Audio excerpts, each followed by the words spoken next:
Երբ ոստիկանությունը մտավ Սևանի հիվանդանոցի պալատ, անկողնու տակ գտան փոքրիկ տետր, մանկական գրչով գրված։ Այդ էջերը 30 տարի թաքցրել էին նույնիսկ երեխաներից։ Նրանց վրա կնոջ ձեռքով գրված էր մի նախադասություն, որը կրկնվում էր տասնյակ անգամ. Ես չեմ ճանաչում իմ երեխաներին։ Ես չեմ ճանաչում իմ երեխաներին։ Ես չեմ ճանաչում իմ երեխաներին։ Բժիշկները պնդում էին, որ դա հիստերիայի հետևանք է, բայց մի բուժքույրը, որը այդ գիշերները հերթապահում էր, հիմա 40 տարի անց առաջին անգամ խոսում է ճշմարտությունը։ Նա գիտակցաբար գրում էր այդ տողերը, կարծես փորձում էր հիշել ինչ-որ բան, ինչ-որ մեկը ուզում էր, որ նա մոռանա։ Ինչու էր Դոնարա Մկրտչյանը, Ֆրունզիկի սիրելի կինը, գրում այդ սարսափելի խոստովանությունը։ Ով էր այցելել նրան այն գիշերը, երբ բժիշկները հեռացել էին պալատից։ Եվ ինչու էր ամենահայտնի դերասանը, ով միլիոնավոր մարդկանց ծիծաղեցնում էր, տուն վերադառնալիս լացում մութ սենյակում, երբ երեխաները քնած էին։ Այս պատմությունը կբացահայտի ախտորոշումը, որը ոչնչացրեց մի ամբողջ ընտանիք, բայց որի մասին պաշտոնական տարբերակը երբեք չի ասել ամբողջ ճշմարտությունը։ 1970-րդ թվականների սկզբին, երբ Ֆրունզիկ Մկրտչյանը արդեն դարձել էր Խորհրդային Միության ամենասիրված դերասանը, նրա տունը Երևանում համարվում էր երջանկության խորհրդանիշ։ Հարևանները պատմում էին, թե ինչպես էր երեկոները լսվում Դոնարայի երգը խոհանոցից, ինչպես էր Ֆրունզիկը վերադառնում նկարահանումներից եւ երեխաներին բարձրացնում օդ։ Նրանց երկու որդիները, Սոսը եւ Վահանը, աճում էին այնպիսի մթնոլորտում, որտեղ սերը թվում էր անսպառ։ Բայց ոչ ոք չգիտեր, որ այդ տան պատերի ետևում արդեն սկսել էր ծավալվել մի ողբերգություն, որի առաջին նշանները նկատել էր միայն Ֆրունզիկը։ Դոնարան սկսել էր մոռանալ պարզ բաներ։ Որտեղ է դրել բանալիները, ինչ էր պատրաստել ճաշին, երբեմն նա կանգ էր առնում խոհանոցի մեջտեղում եւ շփոթված նայում շուրջը, կարծես առաջին անգամ էր տեսնում այդ տունը։ Ֆրունզիկը փորձում էր համոզել ինքն իրեն, որ դա հոգնածությունն է, երեխաների խնամքի ծանրությունը, բայց նրա սիրտը արդեն գիտեր, սա ավելին է։ 1972 թվականին, երբ Ֆրունզիկը նկարահանվում էր Միմինո ֆիլմում, որը հետագայում կդառնար նրա ամենահայտնի դերը, տանը տիրում էր լռություն, որը նա չէր կարող կոտրել նույնիսկ իր ծիծաղով։ Դոնարայի վիճակը վատանում էր օրեցօր։ Նա սկսել էր չճանաչել ընկերներին, ովքեր տարիներ շարունակ գալիս էին նրանց տուն։ Մի օր, երբ Ֆրունզիկը վերադարձավ Թբիլիսիից, տեսավ, որ Դոնարան նստած է սենյակի անկյունում եւ լացում, իսկ երեխաները 6 եւ 8 տարեկան փորձում են նրան մխիթարել, բայց նա նայում է նրանց այնպես, կարծես օտար մարդիկ են։ Դուք ով եք, հարցրեց նա իր սեփական որդիներին, եւ այդ երկու բառերը կոտրեցին Ֆրունզիկի սիրտը ավելի ուժեղ, քան ցանկացած ֆիզիկական ցավ։ Նա տարավ Դոնարային լավագույն բժիշկների մոտ Մոսկվա, բայց նրանք միայն ուսերը թոթվեցին եւ խոսեցին նյարդային ծանրաբեռնվածության մասին։ Ոչ ոք չուզում էր ասել այն սարսափելի բառը, որը արդեն թրջում էր օդում՝ դեմենցիա։ Երիտասարդ կնոջ համար, ով դեռ 30 տարեկան չէր, այդ ախտորոշումը հնչում էր որպես մահավճիռ, բայց ամենավատը դեռ առաջ էր։ 1974 թվականին, երբ Միմինո ֆիլմը արդեն ցուցադրվում էր ամբողջ Խորհրդային Միությունում եւ Ֆրունզիկ Մկրտչյանը դարձել էր ազգային հերոս, նրա անձնական կյանքը վերածվել էր դժոխքի։ Դոնարան այլևս չէր կարող մնալ տանը առանց հսկողության։ Նա կարող էր դուրս գալ փողոց գիշերվա մեջ գիշերազգեստով, կարող էր բացել գազի վառարանը եւ մոռանալ այն։ Ֆրունզիկը վարձեց բուժքույր, որը ապրում էր նրանց հետ, բայց նույնիսկ դա չէր օգնում։ Երեխաները սկսեցին վախենալ սեփական մորից, եւ այդ վախը նրանց աչքերում էր ամենաանտանելին Ֆրունզիկի համար։ Նա շարունակում էր նկարահանվել, շարունակում էր ժպտալ էկրանին, շարունակում էր ծիծաղեցնել միլիոնավոր մարդկանց, բայց ամեն անգամ, երբ ռեժիսորը գոչում էր «ընդհատում», Ֆրունզիկը գնում էր դեկորացիաների ետև եւ լացում։ Գործընկերները նկատում էին, որ նրա աչքերը միշտ կարմիր են, բայց մտածում էին, որ դա հոգնածությունն է։ Ոչ ոք չգիտեր, որ ամենահայտնի կատակերգը Խորհրդային Միությունում ապրում էր անձնական ողբերգության մեջ, որը նա չէր կարող կիսել ոչ ոքի հետ։ 1975 թվականի աշնանը բժիշկները վերջապես ասացին այն, ինչ Ֆրունզիկը արդեն գիտեր։ Դոնարան պետք է տեղափոխվի հատուկ հիվանդանոց։ Նրա վիճակը այնքան էր վատացել, որ դարձել էր վտանգավոր ինքն իր եւ երեխաների համար։ Ֆրունզիկը ընտրեց Սևանի հիվանդանոցը, ոչ թե Մոսկվայի կամ Լենինգրադի հայտնի կլինիկաները, որտեղ լրագրողները կարող էին իմանալ նրա ընտանեկան ողբերգության մասին։ Նա ուզում էր պահպանել Դոնարայի արժանապատվությունը, պահպանել նրա հիշողությունը որպես գեղեցիկ խելացի կին, ոչ թե որպես հիվանդ, ով չի ճանաչում սեփական երեխաներին։ Բայց Սևանում, այդ մութ պալատում, որտեղ լեռնային քամին թակում էր պատուհաններին, Դոնարան սկսեց գրել այդ տետրը։ Ամեն գիշեր նա գրում էր նույն նախադասությունը. Ես չեմ ճանաչում իմ երեխաներին։ Բուժքույրերը պատմում էին, որ երբեմն նա արթնանում էր գիշերվա մեջ եւ գոչում. ովքեր են այդ երեխաները, ինչու են նրանք ինձ այցելում։ Ֆրունզիկը գալիս էր ամեն շաբաթ, բայց Դոնարան այլևս նրան էլ չէր ճանաչում։ Նա նայում էր իր ամուսնուն, այն մարդուն, ում հետ անցկացրել էր 15 տարի, եւ հարցնում. «Դուք ով եք, պարոն Այք»։ Բայց մի բան էր, որը ոչ ոք չէր կարող բացատրել։ Դոնարայի պալատ երբեմն գալիս էր մի անծանոթ մարդ, միշտ երեկոյան, երբ բժիշկները արդեն հեռանում էին։ Հերթապահ բուժքույրը հիշում է, որ այդ մարդը միշտ կրում էր մութ վերարկու եւ գլխարկ, որը ծածկում էր նրա դեմքը։ Նա մտնում էր պալատ, մնում էր մոտ 20 րոպե, եւ երբ դուրս էր գալիս, Դոնարան սկսում էր գոչել։ Ես փորձեցի մտնել պալատ մի անգամ, երբ նա այնտեղ էր, պատմում է բուժքույրը, բայց դուռը փակ էր ներսից։ Երբ նա դուրս եկավ եւ ես մտա, Դոնարան նստած էր անկողնում եւ լացում էր, իսկ նրա ձեռքում էր մի փոքրիկ լուսանկար, որը նա սեղմել էր այնքան ուժգնությամբ, որ նրա եղունգները մտել էին ափի մեջ։ Ո՞վ էր այդ անծանոթ այցելուն։ Ինչու էր նա գալիս հենց այն ժամանակ, երբ ոչ ոք չէր կարող տեսնել նրան։ Եվ ինչու էր Դոնարան ամեն անգամ նրա այցից հետո դառնում ավելի վատ, ավելի անհանգիստ, ավելի կորած իր սեփական միտքների մեջ։ Ֆրունզիկը փորձեց իմանալ, թե ով է այդ մարդը։ Նա խոսեց հիվանդանոցի տնօրենի հետ, բայց տնօրենը ասաց, որ ոչ մի անծանոթ այցելու մասին տեղեկություն չունի։ Նա խոսեց բուժքույրերի հետ, բայց նրանք վախենում էին խոսել։ Մեկը ավելի քաջ շշուկով ասաց. «Պարոն Մկրտչյան, կան բաներ, որոնց մասին ավելի լավ է չիմանալ։ Այդ մարդը ունի իշխանություն, ավելի մեծ, քան մենք կարող ենք պատկերացնել»։ Ինչ իշխանություն։ Ինչպիսի մարդ կարող էր ունենալ այնքան ազդեցություն, որ նույնիսկ հիվանդանոցի անձնակազմը վախենում էր նրա մասին խոսել։ Ֆրունզիկը սկսեց իր սեփական հետաքննությունը, բայց ամեն անգամ, երբ նա մոտենում էր ճշմարտությանը, ինչ որ մեկը փակում էր դռները նրա առջև։ Փաստաթղթերը կորչում էին, վկաները փոխում էին իրենց ցուցմունքները, իսկ Դոնարայի բժշկական քարտը, որը պետք է պարունակեր նրա ախտորոշման բոլոր մանրամասները, հանկարծ կորավ արխիվում։ 1976 թվականի ձմեռը Դոնարայի վիճակը հասավ այնպիսի կետի, որ բժիշկները սկսեցին խոսել վերջնական փուլի մասին։ Նա այլևս չէր խոսում, չէր ուտում առանց օգնության, չէր շարժվում, բայց նրա աչքերը, այդ մեծ, գեղեցիկ աչքերը, որոնք Ֆրունզիկը սիրել էր ամբողջ կյանքում, դեռ ապրում էին։ Եվ երբեմն, երբ Ֆրունզիկը նստում էր նրա կողքին եւ բռնում նրա ձեռքը, այդ աչքերում նա տեսնում էր ինչ-որ բան, ճանաչում, սեր կամ թերևս աղաչանք։ Աղաչանք ինչի համար։ Օգնության, թե ներողության։ Ֆրունզիկը երբեք չիմացավ, բայց այդ հայացքը հետապնդեց նրան մինչև իր սեփական կյանքի վերջը։ Բայց ամենասարսափելի պահը եկավ մի գիշեր, երբ Ֆրունզիկը, որը մնացել էր հիվանդանոցում ուշ, լսեց Դոնարայի պալատից ձայներ։ Նա շտապեց դեպի այնտեղ եւ տեսավ, որ դուռը կիսաբաց է։ Ներսում, մութ պալատում, որը լուսավորվում էր միայն լուսնի լույսով պատուհանից, Դոնարան նստած էր անկողնում եւ խոսում էր ինչ-որ մեկի հետ։ Բայց պալատում ուրիշ ոչ ոք չկար։ Նա խոսում էր դատարկության հետ, բայց նրա ձայնը, որը շաբաթներ շարունակ լռել էր, հիմա հստակ էր եւ ուժեղ։ Ես չեմ կարող մոռանալ, ասում էր նա։ Ես չեմ կարող մոռանալ, ինչ որ դու ինձ ասացիր։ Երեխաները չեն իմանա երբեք, բայց ես գիտեմ։ Ես միշտ կգիտեմ։ Ֆրունզիկը մտավ պալատ, եւ Դոնարան դարձավ դեպի նրան։ Առաջին անգամ ամիսներ շարունակ նրա աչքերում կար ճանաչում։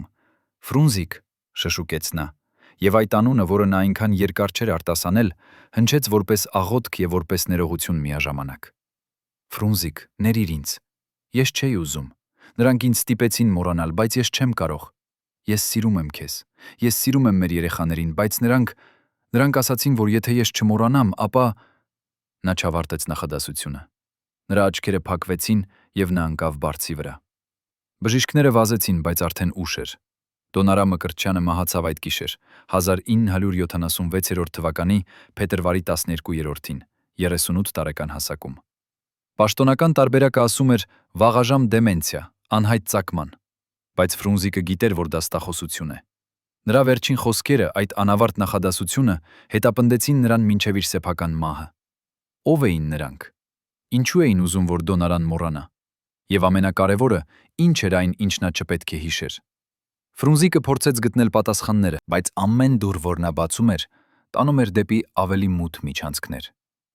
Նա գտավ այն տետրը, որտեղ Դոնարան գրել էր. «Ես չեմ ճանաչում իմ երեխաներին»։ Եվ վերջին էջում, փոքրիկ տառերով գրված էր եւս մեկ նախադասություն։ Նրանք ասացին, որ եթե ես հիշեմ, ապա կվնասեն նրանց։ Ում էին սպառնում։ Երեխաներին։ Ֆրունզիկին։ թե ինչ-որ ուրիշ մեկին, ում մասին մենք դեռ չգիտենք։ Դոնարայի թաղումից հետո Ֆրունզիկ Մկրտչյանը փոխվեց։ Նրա ժպիտը, որը միշտ լուսավորում էր էկրանը, դարձավ ավելի տխուր։ Նրա աչքերը, որոնք միշտ փայլում էին կատակով, հիմա պարունակում էին ինչ-որ խորը ցավ, որը նա չէր կարող թաքցնել։ Նա շարունակեց նկարահանվել, շարունակեց աշխատել, բայց գործընկերները նկատում էին, որ նա այլևս նույնը չէ։ Ռեժիսոր Գեորգի Դանելյան, ով ռեժիսորություն էր անում Միմինո ֆիլմը, հետագայում ասաց. Ֆրունզիկը կրում էր այնպիսի ցավ, որը ոչ ոք չէր կարող հասկանալ։ Նա ծիծաղեցնում էր ամբողջ աշխարհը, բայց ինքը լացում էր ամեն գիշեր։ Բայց ինչու։ Միայն Դոնարայի կորուստի պատճառով։ Թե կար ինչ-որ ավելին, ինչ-որ բան, որը նա գիտեր, բայց չէր կարող ասել։ 1977 թվականին, մեկ տարի Դոնարայի մահից հետո, Ֆրունզիկը ստացավ անանուն նամակ։ Այն ուղարկված էր Մոսկվայից, եւ նրա մեջ գրված էր միայն մեկ նախադասություն. Դուք գիտեք չափազանց շատ։ Լռեցեք, եթե սիրում եք ձեր երեխաներին։ Ֆրունզիկը տարավ այդ նամակը ոստիկանություն, բայց նրանք ասացին, որ չեն կարող օգնել, անանուն նամակները չեն քննվում։ Նա ցույց տվեց իր ընկերներին, բայց նրանք խորհուրդ տվեցին մոռանալ այդ մասին։ Դու պատկերացնում ես, ասացին նրանք, դու չափազանց շատ ես տառապում Դոնարայի կորստից։ Բայց Ֆրունզիկը գիտեր, որ դա իրական էր։ Նա գիտեր, որ ինչ-որ մեկը հետևում է իր քայլերին, ինչ-որ մեկը ուզում է, որ նա լռի։ Բայց ինչի մասին։ Ինչ էր այն գաղտնիքը, որը Դոնարան տարավ իր հետ գերեզման, եւ որը հիմա սպառնում էր Ֆրունզիկի եւ նրա երեխաների կյանքին։ Պատասխանը սկսեց բացահայտվել ամենաանսպասելի կերպով։ 1978 թվականին Ֆրունզիկը հանդիպեց մի հին ընկերոջ, ով աշխատում էր առողջապահության նախարարությունում։ Նրանք խմեցին միասին, եւ երբ ընկերը արդեն բավականաչափ խմած էր, նա շշուկով ասաց. Ֆրունզիկ, ես գիտեմ, թե ինչ է պատահել Դոնարայի հետ։ Բայց եթե ես քեզ ասեմ, ես կորցնեմ իմ աշխատանքը, իմ ընտանիքը, ամեն ինչ։ Միայն մի բան կասեմ. դա չէր դեմենցիա։ Դա էր ինչ-որ այլ բան, ինչ-որ բան, որը նրանք փորձարկում էին։ Փորձարկում էին։ Ո՞վ էին նրանք։ Եվ ինչու էր Դոնարան դարձել փորձարկման օբյեկտ։ Ֆրունզիկը փորձեց ավելին իմանալ, բայց ընկերը հրաժարվեց շարունակել խոսակցությունը։ Նա միայն ավելացրեց. Եթե ուզում ես իմանալ ճշմարտությունը, գտիր այն բուժքույրին, որը աշխատում էր Սևանի հիվանդանոցում։ Նրա անունը Արմինե է։ Նա գիտի ամեն ինչ, բայց նա վախենում է խոսել։ Եթե կարողանաս նրան համոզել, ապա կիմանաս ճշմարտությունը, որը կփոխի քո ամբողջ կյանքը։ Ֆրունզիկը սկսեց փնտրել Արմինեին։ Նա գնաց Սևան, բայց հիվանդանոցում ասացին, որ այդպիսի բուժքույր երբեք չի աշխատել այնտեղ։ Նա ցույց տվեց լուսանկարը, որը ուներ Դոնարայի հիվանդանոցային օրերից, որտեղ հետին պլանում երևում էր մի երիտասարդ բուժքույր։ Այո, դա Արմինեն է, ասաց մի ծեր բժիշկ, բայց նա հեռացավ 1976 թվականին, Դոնարը հանրապետականի մահից հետո։ Ոչ ոք չգիտի, թե որտեղ է նա հիմա։ Ֆրունզիկը չհանձնվեց։ Նա օգտագործեց իր կապերը, իր հռչակը, իր ազդեցությունը, եւ վերջապես 1979 թվականին նա գտավ Արմինեին։ Նա ապրում էր փոքրիկ գյուղում Լոռու մարզում, միայնակ, մեկուսացած, վախեցած։ Երբ Ֆրունզիկը եկավ նրա տուն, Արմինեն սկզբում հրաժարվեց բացել դուռը։ Բայց երբ նա լսեց Ֆրունզիկի ձայնը, երբ նա հասկացավ, որ այս մարդը չի հանձնվի, նա վերջապես բացեց դուռը եւ ասաց. Մտեք, պարոն Մկրտչյան, ես սպասում էի ձեզ 13 տարի։ Եկեք ես ձեզ պատմեմ ճշմարտությունը, որը կոտրեց ձեր կյանքը եւ որը կոտրեց իմ հոգին։ Արմինեի տունը հոտ էր տալիս հին թղթերի եւ վախի։ Պատերին կախված էին դեղձին ծաղիկների չորացած փունջեր, իսկ սեղանին մի հին ալբոմ, որի կազմը փշրվել էր ժամանակի ընթացքում։ Երբ Ֆրունզիկը նստեց նրա դիմաց, Արմինեն դողացող ձեռքերով բացեց այդ ալբոմը եւ հանեց մի փաթեթ, փակցված դեղին ժապավենով։ Սրանք բժշկական արձանագրություններն են, որոնք ես պատճենեցի այն գիշեր, երբ տնօրենը հրամայեց այրել Դոնարը հանրապետականի ամբողջ քարտը, ասաց նա, եւ նրա ձայնը կոտրվում էր յուրաքանչյուր բառի վրա։ Ձեր կինը չէր տառապում դեմենցիայից, պարոն Մկրտչյան։ Նրան ներարկում էին դեղամիջոց, որի անունը ես երբեք չէի լսել։ Ամեն 3 օրը մեկ գալիս էր մի մարդ սև պայուսակով, մտնում էր պալատ եւ 1 ժամ անց Դոնարը հանրապետական այլևս չէր հիշում նույնիսկ իր սեփական անունը։ Ֆրունզիկի սիրտը կանգ առավ։ Նա բացեց այդ փաթեթը եւ տեսավ ձեռագիր նշումներ, ամսաթվեր, դեղամիջոցների անուններ, որոնք հնչում էին որպես օտար լեզու, բայց մի բառ կրկնվում էր անընդհատ. Էքսպերիմենտ համար 36։ Ինչ էր այդ էքսպերիմենտը, որը վերածեց նրա սիրելի կնոջը փորձարարական կենդանու։ Ով էր այն մարդը սև պայուսակով, որը եկավ ոչնչացնելու նրա հիշողությունը։ Եվ ամենակարևորը, ինչու էր Դոնարան ընտրված այդ սարսափելի փորձի համար։ Արմինեն շարունակեց իր պատմությունը, եւ ամեն նոր մանրամասն էր ավելի սարսափելի, քան նախորդը։ 1974 թվականի մարտին, ասաց նա, հիվանդանոց եկավ մի բարձրաստիճան պաշտոնյա Մոսկվայից։ Նա հավաքեց բոլոր բժիշկներին եւ ասաց, որ մենք պետք է մասնակցենք հատուկ ծրագրի։ Նրանք փնտրում էին երիտասարդ կանանց, ովքեր ցույց էին տալիս հիշողության թուլացման վաղ նշաններ։ Դոնարա հանրապետականը կատարյալ էր նրանց համար, երիտասարդ, առողջ, բայց արդեն ունեցող մտավոր խանգարումներ։ Նրանք ուզում էին փորձարկել նոր դեղամիջոց, որը ըստ նրանց կարող էր վերագրել մարդու հիշողությունը։ Բայց իրականում այդ դեղամիջոցը ոչնչացնում էր հիշողությունը ամբողջությամբ։ Ֆրունզիկը զգաց, թե ինչպես է սառչում նրա արյունը։ Նրա Դոնարան, նրա սիրելի կինը, դարձել էր փորձարարական նյութ մի խմբի համար, որը խաղում էր Աստծո դերում։ Նա ուզում էր գոչել, ուզում էր կոտրել ամեն ինչ շուրջը, բայց նա միայն նստեց անշարժ, մինչդեռ Արմինեն շարունակում էր բացահայտել այն ճշմարտությունը, որը թաղված էր 13 տարի։ Բայց ամենավատը դա չէր, շշուկեց Արմինեն, եւ նրա աչքերում Ֆրունզիկը տեսավ այնպիսի ահ, որը չէր կարող կեղծ լինել։ Դոնարը հանրապետականը սկսեց դիմադրել։ Նրա մարմինը մերժում էր դեղամիջոցը։ Կային պահեր, երբ նա հիշում էր ամեն ինչ՝ ձեզ, երեխաներին, նույնիսկ այն, ինչն անկանում էին իր հետ։ Եվ այդ պահերին նա գոչում էր, աղաչում էր օգնության։ Մի գիշեր նա բռնեց իմ ձեռքը եւ ասաց. «Արմինե, խնդրում եմ, ասա Ֆրունզիկին, որ նրանք սպանում են ինձ։ Ասա նրան, որ ես սիրում եմ նրան, բայց նրանք չեն թողնի, որ ես հիշեմ այդ սերը»։ Ես ուզում էի օգնել, ուզում էի ասել ձեզ, բայց հաջորդ օրը ինձ կանչեցին տնօրենի գրասենյակ։ Այնտեղ նստած էր այն մարդը սև պայուսակով։ Նա դրեց սեղանին 5000 ռուբլի, այն ժամանակ դա 5 տարվա աշխատավարձ էր։ Եվ նա ասաց. «Դուք ոչինչ չեք տեսել, ոչինչ չեք լսել։ Եթե խոսեք, ձեր ընտանիքը կհայտնվի Սիբիրում»։ Ես վերցրեցի այդ գումարը, պարոն Մկրտչյան, եւ ես ապրել եմ այդ մեղքով 13 տարի։ Ես դավաճանեցի ձեր կնոջը, դավաճանեցի ձեզ, դավաճանեցի ինձ։ Ֆրունզիկը նայեց այդ կնոջը, ով լացում էր նրա առջև,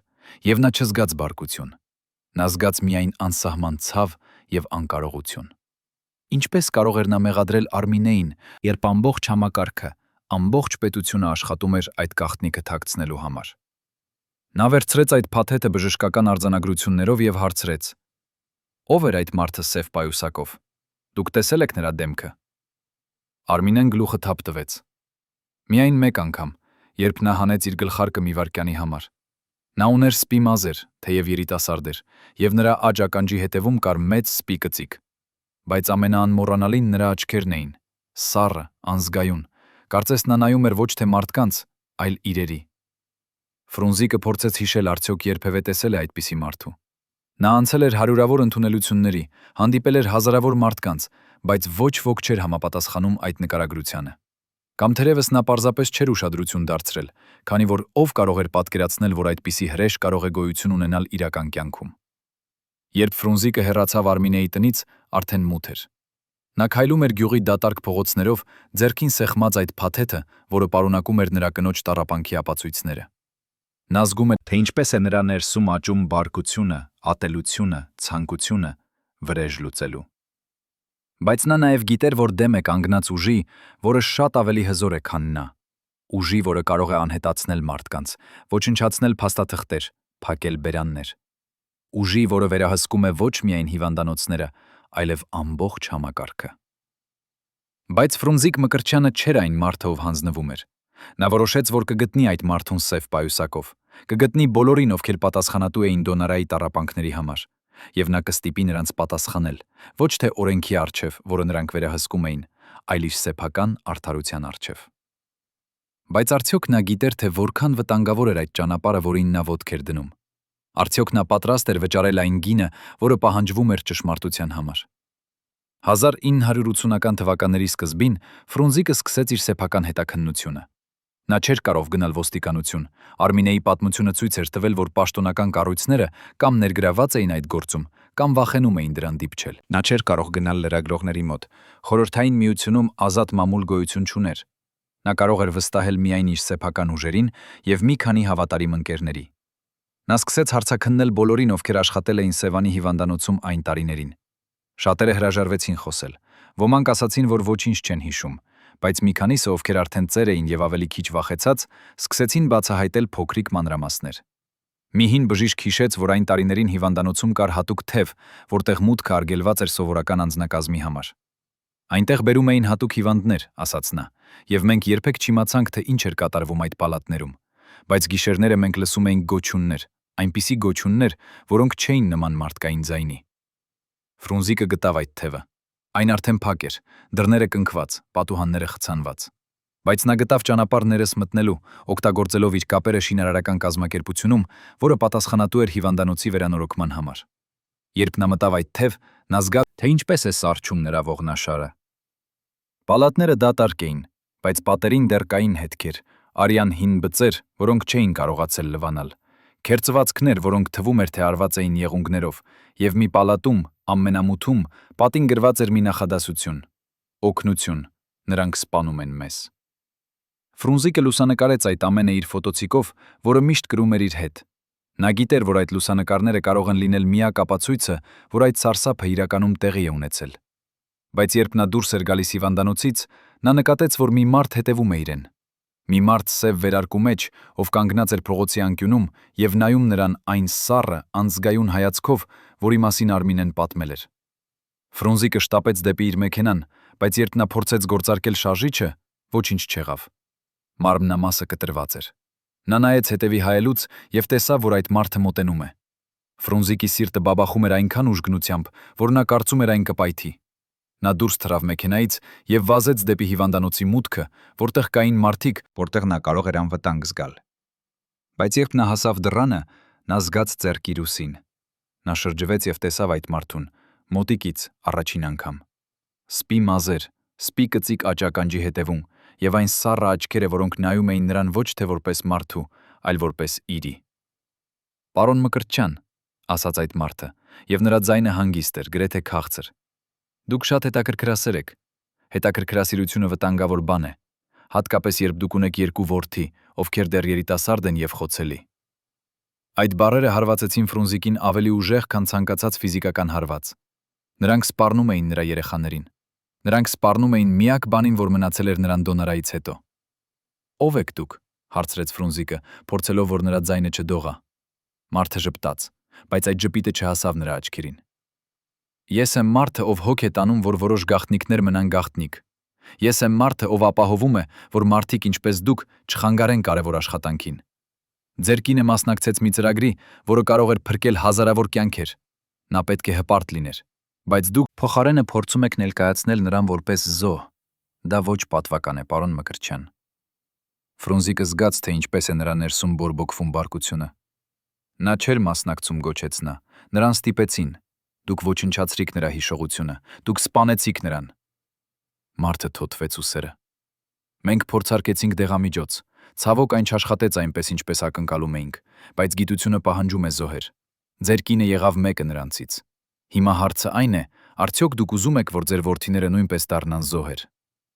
Ֆրունզիկը կանգ առավ անշարժ, նրա միտքը մղվում էր տարբեր ուղղություններով։ Նա կարող էր գոչել, կարող էր հարձակվել այդ մարդու վրա, կարող էր փորձել ստիպել նրան խոստովանել, բայց նա գիտեր, որ դա ոչինչ չէր փոխի։ Այդ մարդը ներկայացնում էր համակարգ, որը շատ ավելի հզոր էր, քան մեկ դերասանի բարկությունը, եւ ամենակարևորը, նա սպառնում էր Սոսին եւ Վահանին։ Ֆրունզիկը չէր կարող ռիսկի ենթարկել իր երեխաներին։ Նա արդեն կորցրել էր դոնորային, նա չէր կարող կորցնել նաեւ նրանց։ «Ինչ եք ուզում», հարցրեց նա վերջապես, եւ նրա ձայնը հիմա հանգիստ էր, պարտված մարդու ձայն։ Մարդը ժպտաց, այս անգամ իսկական ժպիտով, հաղթողի ժպիտով։ «Ես ուզում եմ, որ դուք մոռանաք այն ամենը, ինչ իմացաք։ Ես ուզում եմ, որ դուք այրեք այդ փաթեթը, որը ձեր մեքենայում է։ Ես ուզում եմ, որ դուք երբեք չխոսեք այս մասին ոչ ոքի հետ։ Եվ ես ուզում եմ, որ դուք շարունակեք լինել այն զվարճալի դերասանը, ում սիրում են բոլորը։ Դա ամենը, ինչ ես ուզում եմ։ Պարզ է, չէ՞։ Ֆրունզիկը գիտեր, որ նա ընտրության առջև է։ Նա կարող էր շարունակել պայքարել, շարունակել փնտրել ճշմարտությունը, բայց դա նշանակում էր վտանգի մեջ դնել իր երեխաներին։ Կամ նա կարող էր հանձնվել, ապրել այդ սուտի հետ, բայց պահպանել Սոսին եւ Վահանին։ Ո՞րն էր ճիշտ ընտրությունը։ Ո՞րն էր այն, ինչ Դոնարան կուզեր, որ նա անի։ Նա հիշեց նրա վերջին խոսքերը. «Ես սիրում եմ քեզ, ես սիրում եմ մեր երեխաներին»։ Նա գիտեր պատասխանը։ Դոնարան միշտ դնում էր երեխաներին առաջին տեղում։ Նա զոհաբերեց իր հիշողությունը, իր կյանքը, որպիսի նրանք անվտանգ լինեն։ Եվ հիմա Ֆրունզիկը պետք է աներ նույնը։ Նա գլուխը թեքեց։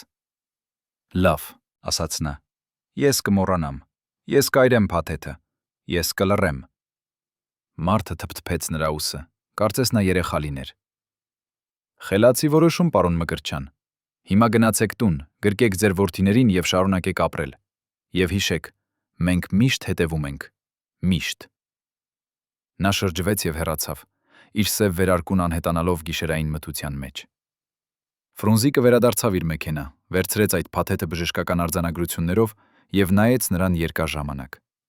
Սա էր միակ ապացույցը, որ Դոնարայի տառապանքները իրական էին, որ նա զոհ էր, ոչ թե պարզապես հիվանդ։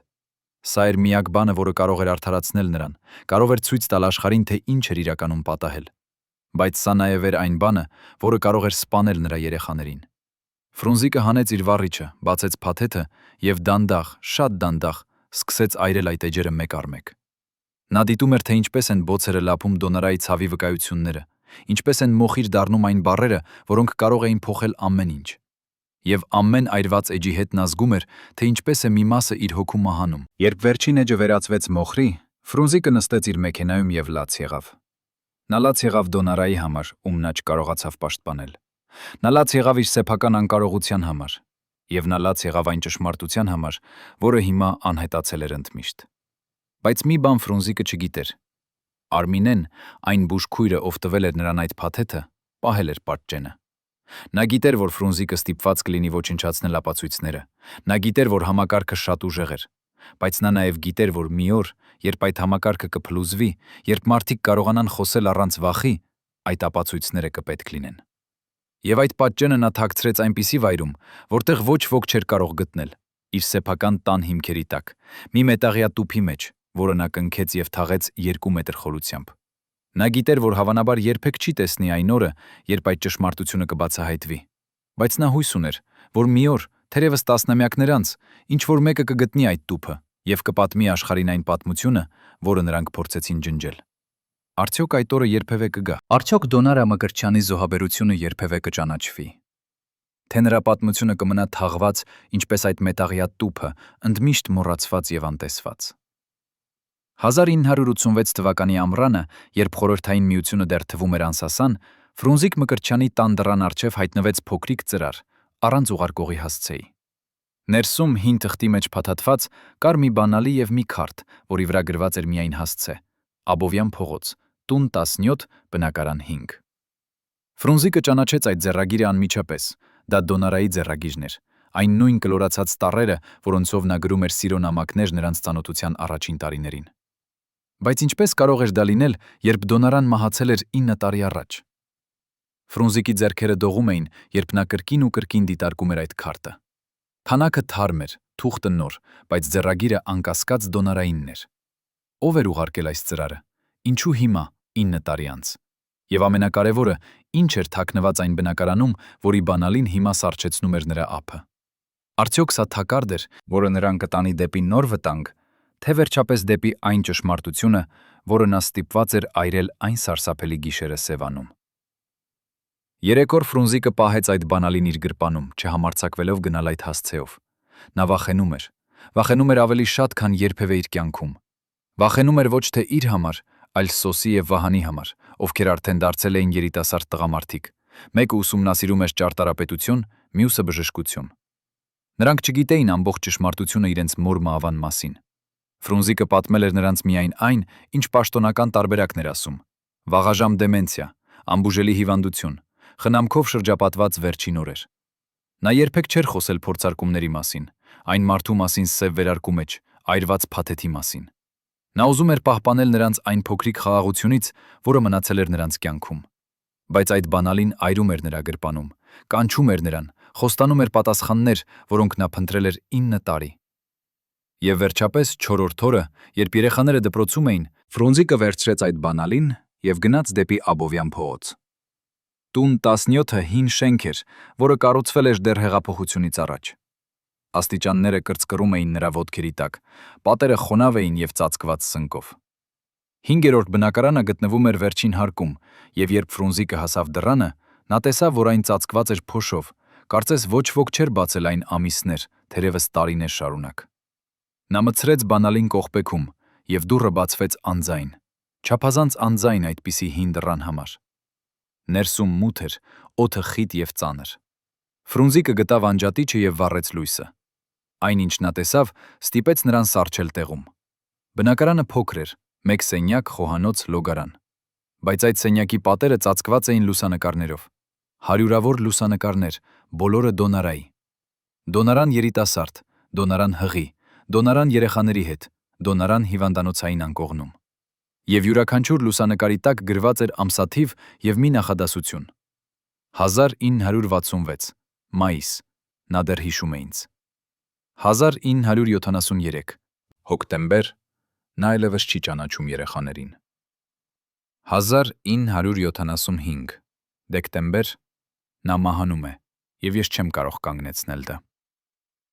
Ֆրունզիկը մոտեցավ պատին, նրա ոտքերը գրեթե չէին հնազանդվում։ Ով էր ստեղծել այս սարսափելի սրահը հիշողության։ Ով էր հետևել Դոնարայի կյանքին այդքան մանրամասն, այդքան ցավագին։ Նա շրջվեց եւ տեսավ սեղանին մի հին տետր։ Նա բացեց այն դողացող ձեռքերով եւ սկսեց կարդալ։ Առաջին էջում գրված էր. «Իմ անունը Արշակ Գրիգորյան։ Ես եմ այն մարդը, ով սիրում էր Դոնարա Մկրտչյանին նախքան նա հանդիպեր ձեզ։ Ես եմ այն մարդը, ով կորցրեց նրան ձեզ։ Եվ ես եմ այն մարդը, ով դիտեց, թե ինչպես են նրանք ոչնչացնում նրան, եւ ոչինչ չարեց դրա դեմ»։ Ֆրունզիկի սիրտը բաբախում էր այնքան ուժգնությամբ, որ նա կարծում էր ամբողջ շենքը լսում է այն։ Արշակ Գրիգորյան։ Նա երբեք չէր լսել այդ անունը։ Դոնարան երբեք չէր խոսել որևէ մեկի մասին նախքան Ֆրունզիկին։ Բայց այստեղ, այս մութ բնակարանում, որը վերածվել էր սրբատեղի, ապրում էր մի մարդ, ով պահպանել էր Դոնարայի յուրաքանչյուր պահը, յուրաքանչյուր տառապանքը։ Ինչու՞։ Ինչ էր կապում այս անծանոթ մարդուն նրա հանգուցյալ կնոջ հետ։ Ֆրունզիկը շարունակեց կարդալ, եւ ամեն էջ բացահայտում էր ավելի շատ։ Արշակը եղել է Դոնարայի դասընկերը բժշկական ինստիտուտում։ Նրանք սիրել են միմյանց, նախատեսել են ամուսնանալ։ Բայց հետո Դոնարան հանդիպել է Ֆրունզիկին, այն երիտասարդ փայլուն դերասանին, ով նվաճել է նրա սիրտը իր ծիծաղով եւ իր երազանքներով։ Արշակը կորցրել է նրան, բայց երբեք չէր դադարել սիրել։ Նա հետևել է նրա կյանքին հեռվից, տեսել է, թե ինչպես է նա երջանիկ դառնում Ֆրունզիկի կողքին, ինչպես է ծնում երեխաներ, ինչպես է կառուցում ընտանիք։ Եվ Արշակը ուրախացել է նրա երջանկության համար, թեև իր սեփական սիրտը կոտրված էր։ Բայց հետո, երբ Դոնարան սկսել է հիվանդանալ, երբ նրան տարել են Սևան, Արշակը, ով այն ժամանակ արդեն դարձել էր հայտնի նյարդաբան, փորձել է օգնել։ Նա գնացել է Սևանի հիվանդանոց, խոսել է բժիշկների հետ, ուսումնասիրել է Դոնարայի քարտը։ Եվ այն ժամանակ նա հասկացել է, որ դա ոչ թե սովորական հիվանդություն է, այլ ինչ-որ այլ բան, ինչ-որ սարսափելի բան։ Ես տեսա ներարկման հետքերը նրա ձեռքերին, գրել էր Արշակը։ Ես տեսա, թե ինչպես են նրա աչքերը դատարկվում ամեն այցից հետո այն մարդու, ում բոլորը կանչում էին դոկտոր։ Բայց նա բժիշկ չէր։ Նա էր ինչ-որ այլ բան, ինչ-որ մեկը, ով փորձարկում էր դեղամիջոցներ մարդկանց վրա, կարծես նրանք կենդանիներ լինեին։ Ես փորձեցի կանգնեցնել դա։ Ես գնացի հիվանդանոցի տնօրենի մոտ, բայց նա ասաց, որ դա հատուկ ծրագիր է, հաստատված ամենաբարձր մակարդակներից։ Ես գնացի առողջապահության նախարարություն, բայց այնտեղ ինձ սպառնացին, որ կորցնեմ իմ լիցենզիան, եթե շարունակեմ միջամտել։ Ես փորձեցի խոսել Դոնարայի հետ, բայց նա այլևս չէր ճանաչում ինձ։ Նա նայում էր ինձ այն դատարկ աչքերով, որոնք երբեմն լի էին սիրով, երբ մենք երիտասարդ էինք։ Եվ ես հասկացա, որ ես ուշացել եմ։ Ես կորցրել եմ նրան երկրորդդ անգամ, այս անգամ ընդմիշտ։ Ֆրունզիկը փակեց տետրը եւ նստեց հատակին։ Նրա ոտքերը այլևս չէին կարող պահել նրան։ Արշակ Գրիգորյանը սիրել էր Դոնարային, թերևս նույնիսկ ավելի, քան Ֆրունզիկը։ Նա փորձել էր փրկել նրան, բայց համակարգը եղել է ավելի ուժեղ։ Եվ հիմա, այս բնակարանում, նա ստեղծել էր սրբատեղի, որտեղ Դոնարայի հիշողությունը կապլեր ընդմիշտ։ Բայց որտեղ էր Արշակը հիմա։ Ինչու էր նա ուղարկել այդ բանալին Ֆրունզիկին։ Ֆրունզիկը վերադարձավ սեղանին եւ տեսավ, որ տետրի վերջին էջերը դատարկ էին, բացի վերջին էջից, որտեղ գրված էր. «Եթե դուք կարդում եք սա, պարոն Մկրտչյան, ապա ես արդեն մեռած եմ։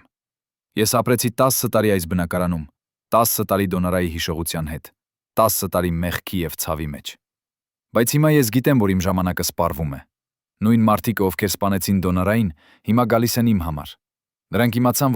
որ ես պահել եմ ապացույցները, որ ես գիտեմ չափազանց շատ։ Բայց նախքան նրանք կգան, ես ուզում եմ, որ դուք իմանաք ճշմարտությունը, ամբողջ ճշմարտությունը»։ Ֆրունզիկը շրջեց էջը եւ տեսավ փակցված ծրար։ Նա բացեց այն եւ ներսից թափվեցին լուսանկարներ, փաստաթղթեր, բժշկական արձանագրություններ։ Բայց ոչ թե պատճենները, որոնք Արմինեն տվել էր նրան եւ որոնք նա այրել էր, սրանք բնօրինակներն էին։ Արշակը գողացել էր դրանք հիվանդանոցից, ռիսկելով իր կյանքը։ Եվ ավելին, այստեղ կային նաեւ այլ փաստաթղթեր, որոնք ցույց էին տալիս, որ Դմոնարան միակը չէր։ Կային եւս տասնյակ անուններ, տասնյակ կանայք եւ տղամարդիկ, ովքեր դարձել էին փորձարարական նյութ այդ սարսափելի ծրագրի համար։ Ծրագրի, որը կոչվում էր նախագիծ հիշողություն։ Ծրագրի, որի նպատակն էր ստեղծել դեղամիջոց, որը կարող էր ջնջել հատուկ հիշողությունները մարդկանց մոտ։ Պատկերացրեք իշխանությունը, որը կարող էր ունենալ այն մարդը, ով վերահսկում էր մարդկանց հիշողությունները։ Նա կարող էր ստիպել մարդկանց մոռանալ իրենց անցյալը, իրենց սերերին, իրենց հավատքները։ Նա կարող էր վերաշարադրել պատմությունը ոչ թե գրքերում, այլ մարդկանց գլուխներում։ Բայց ծրագիրը ձախողվել էր։ Դեղամիջոցը, որը նրանք փորձարկում էին, չէր ջնջում միայն հատուկ հիշողությունները, այն ջնջում էր ամեն ինչ։ Այն վերածում էր մարդկանց դատարկ թաղանցների, ովքեր չէին ճանաչում նույնիսկ իրենց սեփական երեխաներին։ Եվ երբ նրանք հասկացան, որ ծրագիրը ձախողվել է, նրանք որոշեցին թաքցնել ամեն ինչ։ Նրանք սպանեցին փորձարկվողներին, ոչնչացրին փաստաթղթերը, սպառնացին վկաներին։ Բայց Արշակը պահել էր ապացույցները, եւ հիմա նախքան նրանք կսպանեին նրան, նա փոխանցում էր այդ ապացույցները Ֆրունզիկին։ Դուք ունեք ընտրություն, պարոն Մկրտչյան, գրել էր Արշակը վերջին նախադասությունում։ Դուք կարող եք այրել այս ապացույցները, ինչպես այրեցիք առաջինները, եւ ապրել խաղաղ կյանք ձեր երեխաների հետ։ Կամ դուք կարող եք պայքարել, բացահայտել ճշմարտությունը եւ ռիսկել կորցնել ամեն ինչ։ Ընտրությունը ձեզն է, բայց հիշեք, Դոնարան մեռավ ոչ թե հիվանդությունից։ Նա մեռավ, որովհետև մարդիկ, ովքեր պետք է պաշտպանեին նրան, փոխարենը օգտագործեցին նրան որպես փորձարարական կենդանի։ Եվ եթե մենք լռենք, ապա նրանք կշարունակեն անել դա ուրիշների հետ։ Ֆրունզիկը հավաքեց բոլոր փաստաթղթերը եւ դրեց դրանք իր պայուսակում։ Նա նայեց վերջին անգամ այդ սենյակին, այդ սարսափելի սրբատեղուն, որտեղ մի մարդ ապրել էր 10 տարի իր սիրո հիշողության հետ։ Նա ուզում էր գտնել Արշակ Գրիգորյանին, ուզում էր շնորհակալություն հայտնել նրան, ուզում էր ասել, որ Դոնարան երջանիկ էր եղել Ֆրունզիկի հետ, որ նա սիրել էր իր ընտանիքը։ Բայց նա գիտեր, որ արդեն ուշ է։ Արշակը գրել էր, որ նրա ժամանակը սպառվում է։ Եվ Ֆրունզիկը զգում էր, որ այդ բառերը ճշմարիտ էին։ Նա հեռացավ բնակարանից, փակեց դուռը, եւ երբ նա իջնում էր աստիճաններով, նա լսեց ձայն իր հետևից։ Նա շրջվեց եւ տեսավ մի ծեր կին, ով դուրս էր եկել հարևան բնակարանից։ Դուք փնտրում եք դոկտոր Գրիգորյանին, հարցրեց նա։ Ֆրունզիկը գլուխը թեքեց։ Նա մեռավ 3 օր առաջ, ասաց կինը։ Գտան նրան իր բնակարանում, ասում են սրտի կաթված։ Բայց ես լսեցի, թե ինչպես էին նրանք գալիս այն գիշեր, 2 մարդ սև վերարկուներով։ Լսեցի, թե ինչպես էր դոկտորը գոչում, եւ հետո լռություն։ Հաջորդ առավոտ ոստիկանությունը եկավ եւ տարավ նրա մարմինը։ Բայց ոչ ոք չհարցրեց ինձ, թե ինչ լսեցի այն գիշեր։ Ֆրունզիկը զգաց, թե ինչպես է սառչում նրա արյունը։ Նրանք սպանել էին Արշակին։ Սպանել էին նրան, որովհետև նա գիտեր չափազանց շատ, որովհետև նա պահել էր ապացույցները։ Եվ հիմա այդ ապացույցները Ֆրունզիկի ձեռքում էին։ Դա նշանակում էր, որ նա հաջորդն էր։ Նա շնորհակալություն հայտնեց ծեր կնոջը եւ շտապեց դուրս շենքից։ Փողոցում նա նայեց շուրջը, փնտրելով սև վերարկուներ, սառը աչքեր, սպի կծիկներ, բայց փողոցը դատարկ էր։ Նա նստեց իր մեքենան եւ սկսեց վարել։ Նրա միտքը մղվում էր տարբեր ուղություններով։ Նա կարող էր գնալ ոստիկանություն, բայց ինչու։ Արշակը փորձել էր եւ նրանք անտեսել էին նրան։ Նա կարող էր գնալ լրագրողների մոտ, բայց խորհրդային միությունում ազատ մամուլ գոյություն չուներ։ Նա կարող էր փորձել հասնել Մոսկվա, գտնել ինչ-որ մեկին, ով ունի իշխանություն, բայց ով կհավատար մի դերասանի, ով պատմում է սարսափելի պատմություններ գաղտնի փորձարկումների մասին։ Ֆրունզիկը հասկացավ, որ նա միայնակ է այս պայքարում։ Միայնակ, ինչպես Արշակը, միայնակ, ինչպես Դոնարան։ Եվ եթե նա ուզում էր պաշտպանել իր երեխաներին, նա պետք է լիներ խելացի, շատ ավելի խելացի, քան նրանք։ 1986 թվականի աշունը Ֆրունզիկ Մկրտչյանը սկսեց փոխվել։ Գործընկերները նկատեցին, որ նա դարձել է ավելի փակ, ավելի զգույշ։ Նա հրաժարվում էր մասնակցել պաշտոնական միջոցառումներին, հրաժարվում էր հանդիպումներից բարձրաստիճան պաշտոնյաների հետ։ Նա անցկացնում էր ավելի շատ ժամանակ տանը իր երեխաների հետ, կարծես փորձում էր հավաքել հիշողություններ, որոնք կարող էին վերջին լինել։ Բայց գիշերները, երբ Սոսը եւ Վահանը քնած էին, Ֆրունզիկը նստում էր իր ուսումնասիրության սենյակում եւ ուսումնասիրում էր այն փաստաթղթերը, որոնք Արշակը թողել էր նրան։ Նա կարդում էր անունները, ուսումնասիրում էր ամսաթվերը, փորձում էր հասկանալ այդ սարսափելի ծրագրի ամբողջ մասշտաբը։ Եվ որքան ավելի շատ էր նա իմանում, այնքան ավելի էր հասկանում, որ դա ոչ թե մեկուսացված դեպք էր։ Դա էր համակարգ, որը գործում էր տասնամյակներ շարունակ, համակարգ, որը ունեցել է հարյուրավոր զոհեր։ Բայց Ֆրունզիկը նաև գտավ ինչ-որ բան, որը տվեց նրան հույս։ Փաստաթղթերի մեջ կար մի անուն, որը կրկնվում էր անընդհատ՝ պրոֆեսոր Վլադիմիր Սոկոլով։ Նա էր այն մարդը, ով ղեկավարում էր նախագիծ հիշողությունը։ Նա էր այն մարդը, ով որոշում էր, թե ով կդառնա փորձարարական նյութ, եւ նա էր այն մարդը, ով պատասխանատու էր դոնորայի մահվան համար։ Ֆրունզիկը սկսեց հետաքննել Սոկոլովի մասին։ Նա իմացավ, որ Սոկոլովը ապրում է Մոսկվայում, որ նա հարգված գիտնական է, որ նա ունի կապեր ամենաբարձր մակարդակներում։ Բայց նա նաև իմացավ, որ Սոկոլովը ունի թուլություն։ Նա սիրում է խաղաթղթեր։ Ամեն ուրբաթ երեկո նա գնում է մի հատուկ ակումբ Մոսկվայի կենտրոնում, որտեղ խաղում է պոկեր բարձր դրույքաչափերով։ Եվ Ֆրունզիկը որոշեց, որ հենց այնտեղ նա կկարողանա մոտենալ նրան։ Հենց այնտեղ նա կկարողանա խոսել նրա հետ, հենց այնտեղ նա կկարողանա ստիպել նրան խոստովանել։ 1986 թվականի նոյեմբերին Ֆրունզիկը գնաց Մոսկվա։ Նա ասաց երեխաներին, որ գնում է նկարահանումների, բայց իրականում նա գնում էր որսի այն մարդու, ով սպանել էր նրա կնոջը։ Նա գտավ այդ ակումբը, մի անտեսանելի դուռ հին շենքի ստորգետնյա հարկում։ Նա օգտագործեց իր հռչակը, իր կապերը, որպեսզի ներս մտնի։ Եվ այնտեղ, ծխի եւ ալկոհոլի մթնոլորտում, նա տեսավ նրան, պրոֆեսոր Վլադիմիր Սոկոլովը։ Սպի մազեր, թեև նա դեռ 50 տարեկան չէր, սպի կծիկ աճականջի հետևում, եւ այն սառը աչքերը, որոնք Արմինեն նկարագրել էր։ Սա էր նա։ Սա էր այն մարդը, ով եկել էր Սևանի հիվանդանոց եւ ներարկել էր դոնորային այն դեղամիջոցը, որը ոչնչացրել էր նրա հիշողությունը։ Սա էր այն մարդը, ով դիտել էր, թե ինչպես է նա տառապում եւ ոչինչ չէր արել դրա դեմ։ Սա էր այն մարդը, ով պատասխանատու էր ոչ միայն դոնորայի, այլև տասնյակ ուրիշների մահվան համար։ Ֆրունզիկը մոտեցավ սեղանին, որտեղ Սոկոլովը խաղում էր։ «Կարող եմ միանալ», հարցրեց նա, եւ նրա ձայնը հանգիստ էր, վերահսկվող։ Սոկոլովը նայեց նրան եւ ժպտաց։ «Ֆրունզիկ Մկրտչյան», ասաց նա։ «Ինչ պատիվ, իհարկե նստեք»։ Նրանք սկսեցին խաղալ, եւ Ֆրունզիկը թողեց, որ Սոկոլովը հաղթի առաջին մի քանի ձեռքերը։ Նա ուզում էր, որ Սոկոլովը հանգստանա, որ նա զգա վստահություն։ Եվ հետո, երբ դրույքաչափերը բարձրացան, երբ սեղանին արդեն կային հազարավոր ռուբլիներ, Ֆրունզիկը թեքվեց դեպի Սոկոլովը եւ շշուկեց. «Ես գիտեմ, թե ինչ արեցիք Սևանում։ Ես գիտեմ նախագիծ հիշողությունի մասին, եւ ես ունեմ ապացույցները»։ Սոկոլովի ժպիտը անհետացավ։ Նրա դեմքը դարձավ սառը, կարծրացած։ «Դուք չգիտեք, թե ինչի մասին եք խոսում», ասաց նա։ Բայց Ֆրունզիկը տեսավ վախը նրա աչքերում։ Նա տեսավ, որ Սոկոլովը գիտի, որ նա բռնված է։ «Ես ուզում եմ, որ դուք խոստովանեք», շարունակեց Ֆրունզիկը։ «Ես ուզում եմ, որ դուք ասեք ճշմարտությունը այն մասին, ինչ արեցիք իմ կնոջ հետ, այն մասին, ինչ արեցիք բոլոր այդ մարդկանց հետ։ Եվ եթե դուք չանեք դա, ես կտանեմ այս ապացույցները հրապարակայնության։ Ես կգտնեմ ճանապարհ, որպեսզի ամբողջ աշխարհը իմանա, թե ինչ հրեշ եք դուք»։ Սոկոլովը ծիծաղեց, բայց այդ ծիծաղը ստիպված էր։ «Դուք հիմար եք, Մկրտչյան։ Դուք չեք կարող ոչինչ անել։ Մենք շատ ուժեղ ենք։ Մենք վերահսկում ենք ամեն ինչ։ Եվ եթե դուք փորձեք խոսել, մենք կկործանենք ձեզ։ Մենք կկործանենք ձեր երեխաներին։ Մենք կջնջենք ձեր գոյությունը, ինչպես ջնջեցինք ձեր կնոջ հիշողությունը»։ Այդ բառերը եղան վերջին կաթիլը։ Ֆրունզիկը թռավ իր տեղից եւ բռնեց Սոկոլովի օձիքը։ «Դուք սպանեցիք նրան», գոչեց նա, եւ նրա ձայնը լցվեց ողջ ակումբը։ «Դուք սպանեցիք իմ դոնորային, եւ դուք կպատասխանեք դրա համար»։ Բայց նախքան նա կարողանար ավելին անել, ապահովության աշխատակիցները բռնեցին նրան եւ քաշեցին դուրս։ Նրանք նետեցին նրան փողոց, եւ Ֆրունզիկը ընկավ ձյան մեջ։ Նրա մարմինը դողում էր ոչ թե ցրտից, այլ բարկությունից եւ անկարողությունից։ Նա պառկած էր այնտեղ, ձյան մեջ, եւ լաց էր լինում։ Լաց էր լինում դոնորայի համար, ում նա չկարողացավ պաշտպանել։ Լաց էր լինում Արշակի համար, ով մեռավ փորձելով բացահայտել ճշմարտությունը։ Լաց էր լինում իր սեփական անկարողության համար։ Նա հասկացավ, որ Սոկոլովը ճիշտ էր։ Նրանք շատ ուժեղ էին, դրանք վերահսկում էին ամեն ինչ,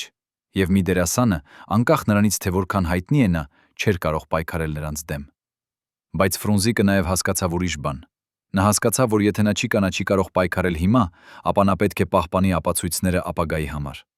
Նա պետք է թաքցնի դրանք այնպես, որ երբ ժամանակը գա, երբ համակարգը փլուզվի, ինչ որ մեկը կարողանա գտնել դրանք եւ պատմել աշխարհին ճշմարտությունը։ Ինչպես Արմինեն թաքցել էր իր պատճենը, ինչպես Արշակը պահպանել էր բնօրինակները, այժմ Ֆրունզիկը պետք է դառնար այդ ճշմարտության պահապանը։ Նա վերադարձավ Երևան եւ սկսեց պլանավորել։ Նա չէր կարող թաքցնել փաստաթղթերը տանը, դրանք կարող էին գալ եւ խուզարկել։ Նա չէր կարող տալ դրանք ընկերներին, դա կվտանգեր նրանց։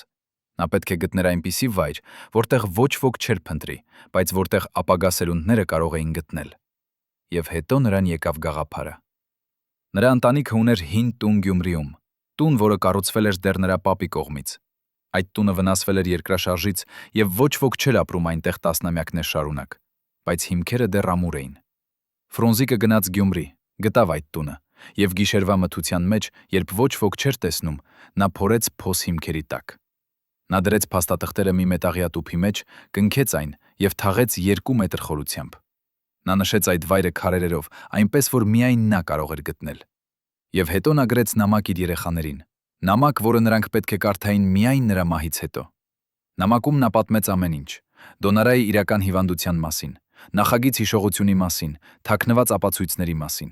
Եվ նա աղաչեց նրանց, որ երբ ժամանակը գա, երբ նրանք կարող են անվտանգ անել դա, նրանք բացահայտեն ճշմարտությունը։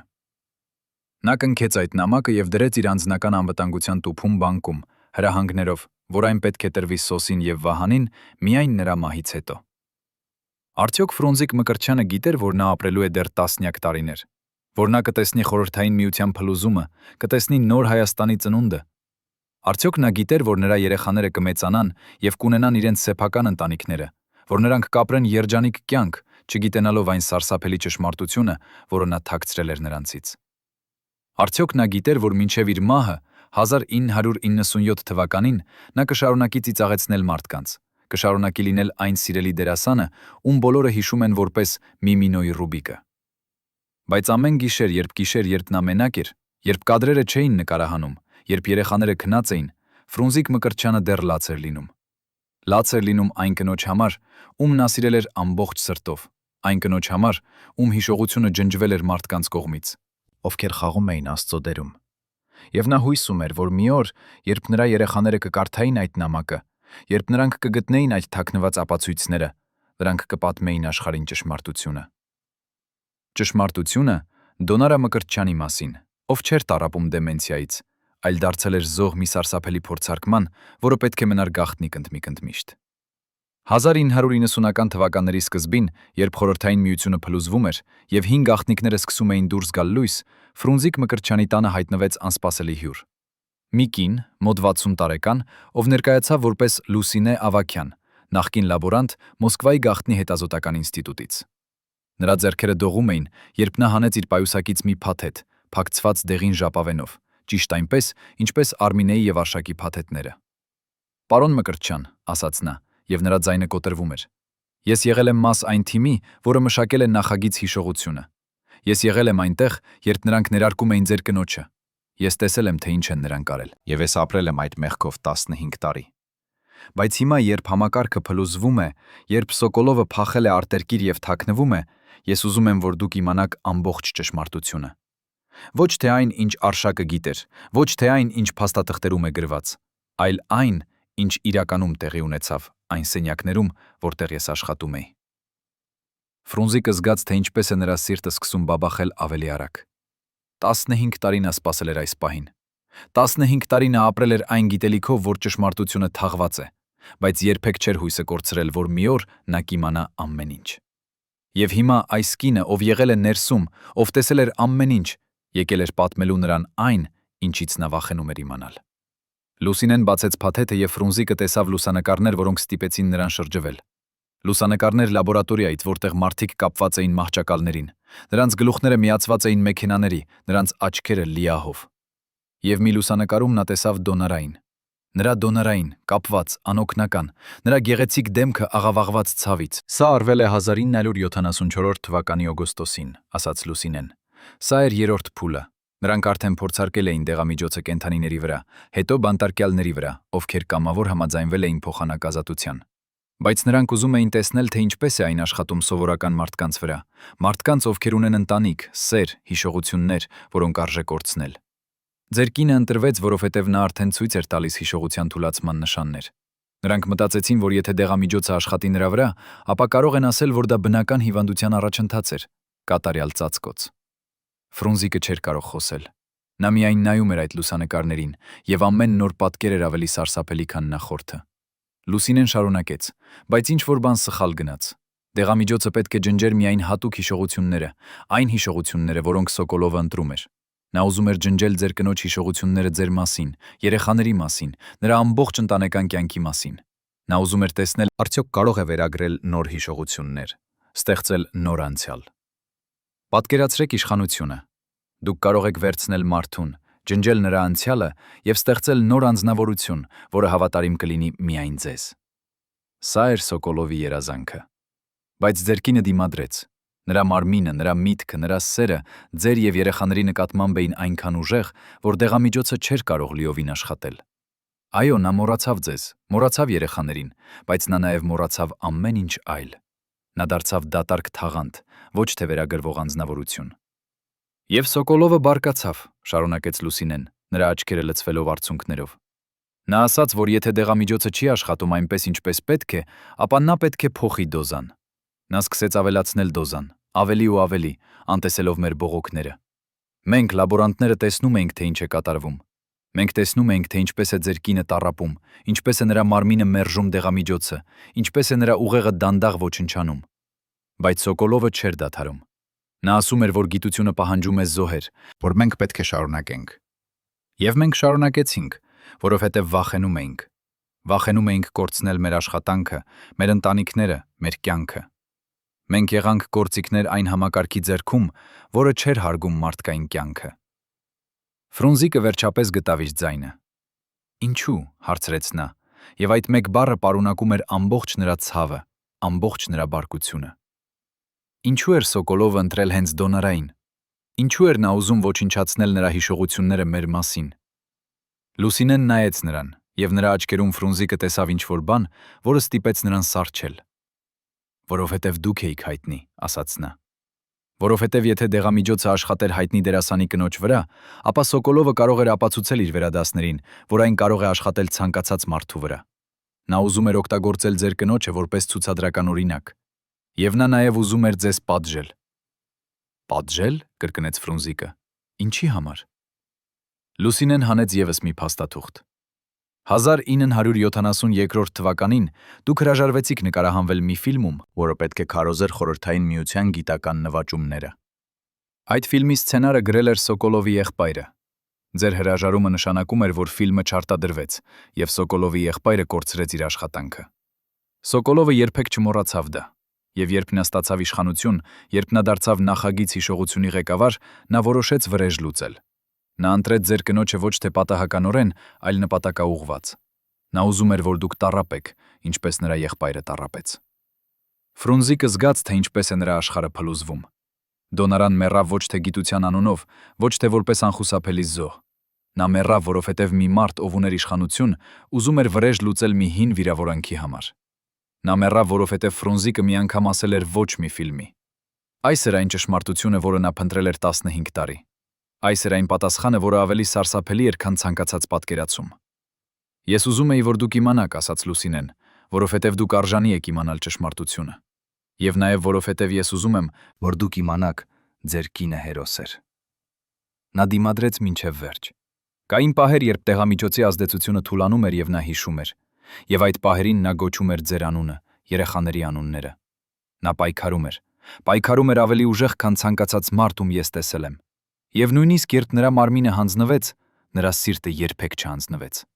Նա սիրեց ձեզ մինչև վերջին շունչը։ Ֆրունզիկը լաց եղավ։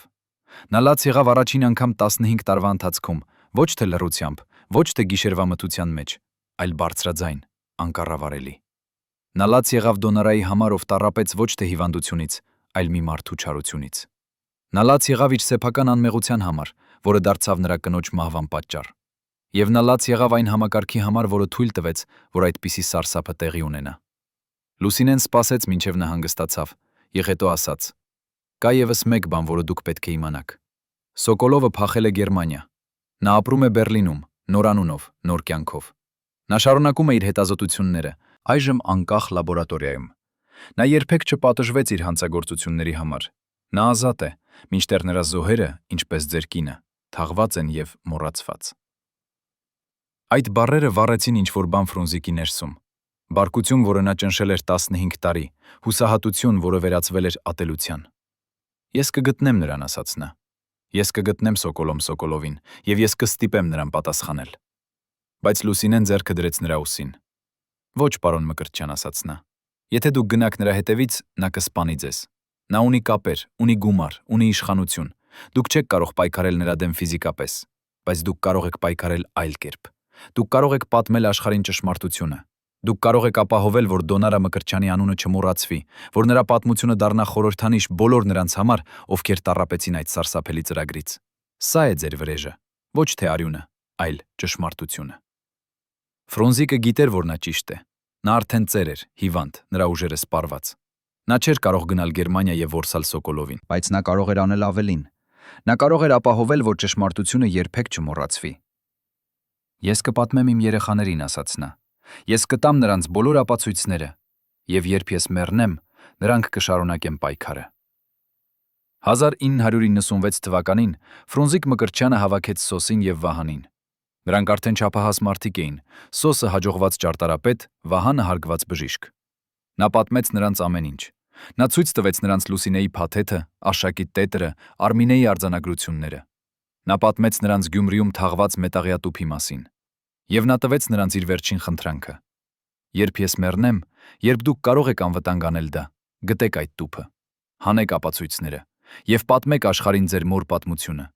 Ոչ թե որպես հիվանդ կնոջ պատմություն, այլ որպես հերոսի պատմություն, ով դիմադրեց չարին մինչև վերջ։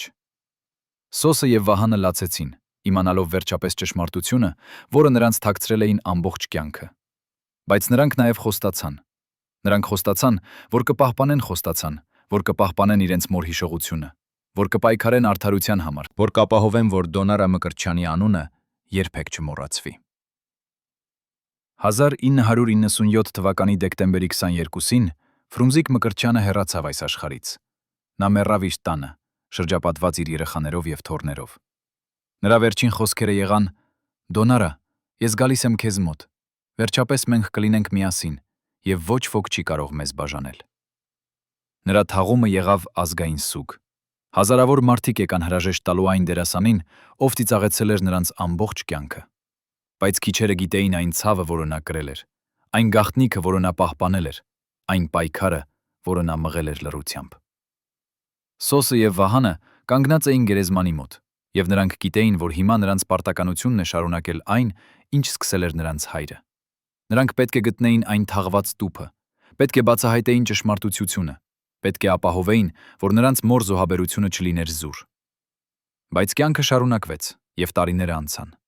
Սոսը եւ Վահանը ունեին իրենց սեփական ընտանիքները, իրենց սեփական պարտականությունները։ Նրանք չմոռացան իրենց խոստումը, բայց նրանք նաեւ վախենում էին։ Վախենում էին, որ եթե բացահայտեն ճշմարտությունը, ապա նույն ուժերը, որոնք սպանեցին իրենց մորը, կգան նաեւ իրենց համար։ Եվ այդպես տուփը մնաց թաղված Գյումրիում։ Ապացույցները մնացին թաքնված, իսկ Դոնարա Մկրտչյանի պատմությունը մնաց անավարտ։ Մինչև 2012 թվականը, երբ Գյումրիում սկսվեցին նոր շինարարական աշխատանքներ, բուլդոզերը փորում էր հին տների հիմքերը եւ մի աշխատող գտավ մետաղյա տուփ, թաղված 2 մետր խորությամբ։ Նա բացեց այն եւ տեսավ փաստաթղթեր, լուսանկարներ, նամակ։ Նա կարդաց նամակը եւ հասկացավ, որ գտել է ինչ-որ կարևոր բան։ Նա տարավ այն տեղական թանգարան եւ այնտեղ վերջապես Դոնարա Մկրտչյանի պատմությունը սկսեց բացահայտվել։ Սոսին եւ Վահանին կանչեցին։ Նրանք եկան Գյումրի եւ տեսան այն տուփը, որը նրանց հայրը թաղել էր 20 տարի առաջ։ Նրանք կարդացին փաստաթղթերը, տեսան լուսանկարները եւ նրանք գիտեին, որ ժամանակը եկել է։ Ժամանակը եկել էր պատմել աշխարհին ճշմարտությունը։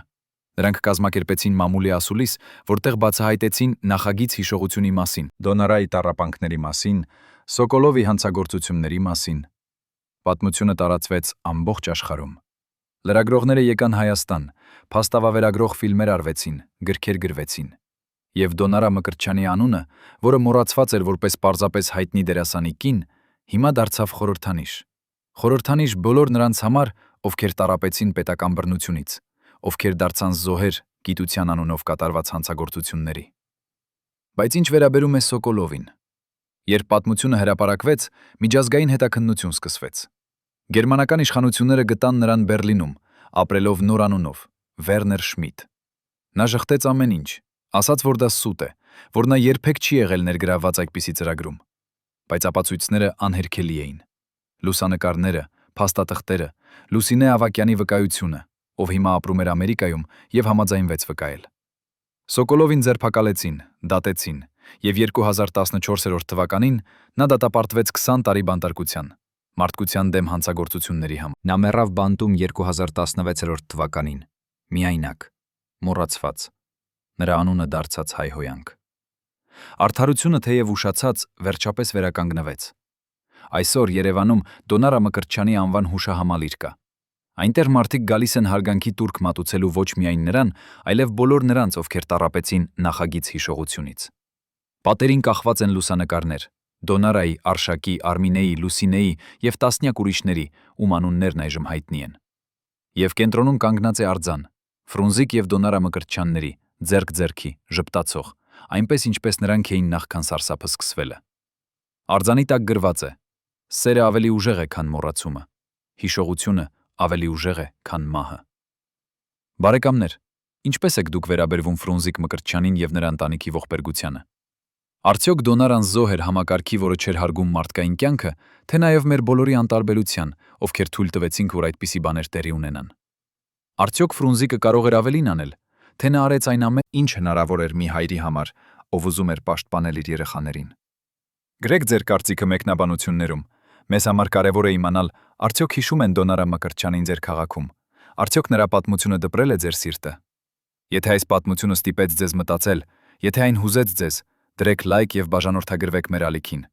Մենք շարունակելու ենք պատմել այն ճշմարտությունները, որոնք փորձեցին թաքցնել, այն պատմությունները, որոնք պետք է հիշվեն, որպեսզի նման սարսափը երբեք չկրկնվի։ Շնորհակալություն դիտելու համար եւ հիշեք, ճշմարտությունը միշտ գտնում է իր ճանապարհը դեպի լույս, անկախ նրանից, թե որքան խոր են փորձում թաղել այն։